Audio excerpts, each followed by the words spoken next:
Dan Illman, Mike Beer, Kentucky Derby prep action at Aqueduct on Saturday. It's the Grade 3 Gotham, our stakes preview presented by DRF Bets. Please sign up. Please access a $150 sign-up bonus. Please start betting with DRF Bets. DRF.com/join, promo code TV150. Let's take a look at this field of 3-year-olds hoping to take that next step on the Kentucky Derby Trail. The 6 Free Drop Billy, 9-5 morning line favorite. This horse already a Grade 1 winner. Took the Breeders' Futurity last year. First start off the layoff in the Holy Bull. He loomed boldly at the top of the stretch, and then the Todd Pletcher runner, Audible, just ran away from him the last eighth of a mile. I thought it was a good effort. I think it was a good building block effort. What do you think about him turning back to a one-turn mile? I'm fairly shocked they cut him back to the one-turn mile. I'm really surprised. And I'm not, I haven't seen anything as far as what Romans is saying about it to make too much of a comment on it. I'm just shocked that they're turning him back in distance, because he felt like a horse who maybe even improved when they stretched him out. Now they're going to cut him back again. As far as the Holy Bull goes, I thought he ran fine in that race. Unfortunately for him, he ran into a Todd Pletcher horse at Gulfstream, and you just can't beat them.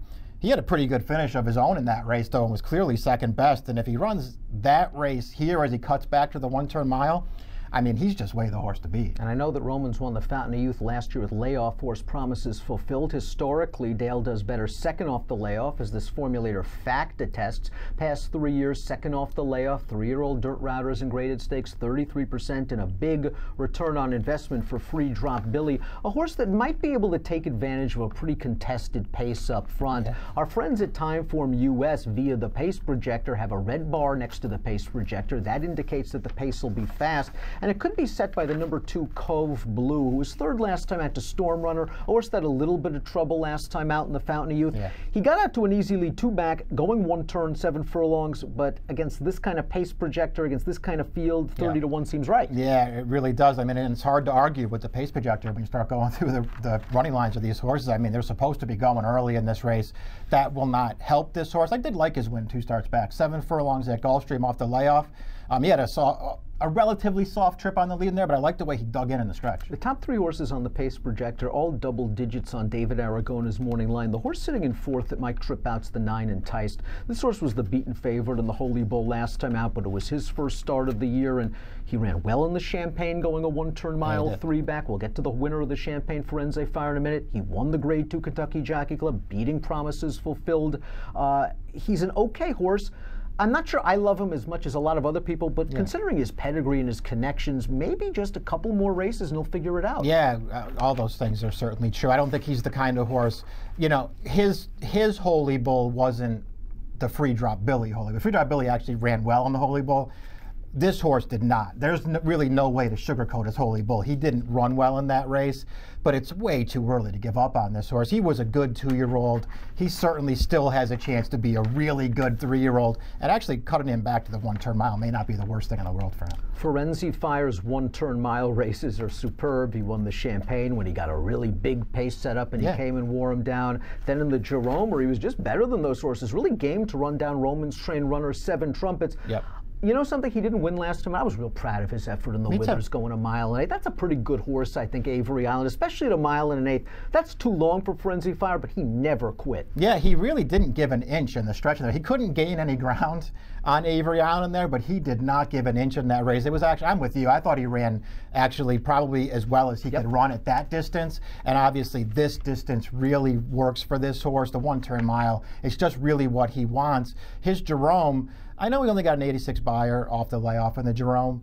He ran better than that. That pace, they were crawling in there. Ridiculous. 7 Trumpets absolutely walked on the lead, and not only was this horse last, he was last and he was wide, and he just came charging down the stretch and ran that horse over. He ran really well in the Jerome, and I think if he can run back to his Jerome here, getting the cutback that he wants, he's going to be pretty tough to deal with in the stretch. Let's talk about a couple of longer priced horses with certain chances, and that's the 3 Beautiful Shot, a horse that won his first couple of starts. He beat Mourinho in the Speakeasy Stakes. That horse has come back to do some good things.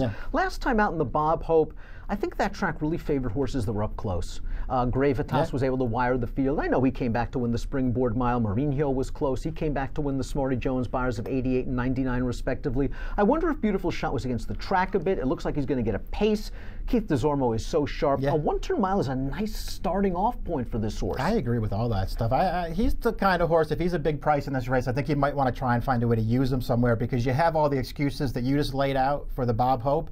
And this horse, I personally thought he ran great in his first two starts. This horse has some talent. The number 4 is Where She Told Me to Go, and this is a horse you want to keep an eye on in the paddock. He flipped before the Lewis at Laurel. He was throwing a big fit, I think, before the Mucho Macho Man Stakes 2 starts back.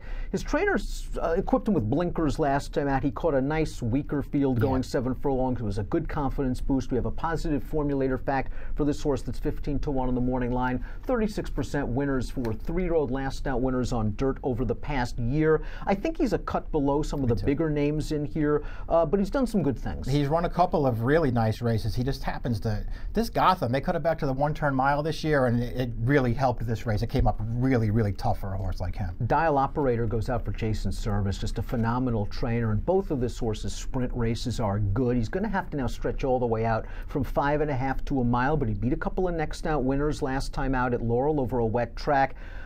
Dialed in, maybe we'll be able to get this horse the mile, because I look at the bottom of his pedigree, see a lot of speed. Yeah, it's true. He's got so much working against him. You know, his first 2 starts that are separated by 190 days, 5 and then 5.5 furlongs. Now he's going to go a mile for the first time in a graded stakes race.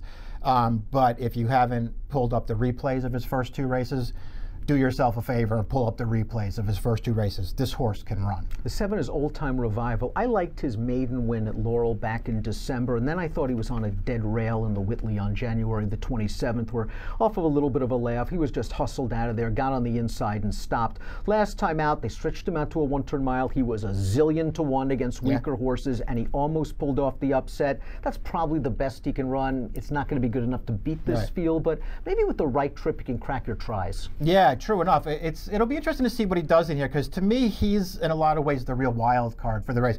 I thought he ran well last time. The pace I thought was legitimate. I think he went a legitimate pace in there. Now, he was tired at the end of that race. It was the kind of race where by the time they got to the maybe just outside the 16th point, he's like, well, he's going to win. They're not going to be able to catch him. And then he just got so tired and he couldn't hold on at the end of the race. But I think he actually won a legitimate pace in there. What kind of trip can he get in this race? That's the real question for him. That's the big problem. Can he outfoot the 2 Cove Blue to the lead? Is he capable of rating? At a price, you might want to fool around with him a little bit. 9 Root, the number 8, New York bred. All he's done for Jeremiah Engelhardt is he's won 3 races, but he's got big speed as well. Maybe he's the speed of the speed. It'll be interesting to see what they do with him.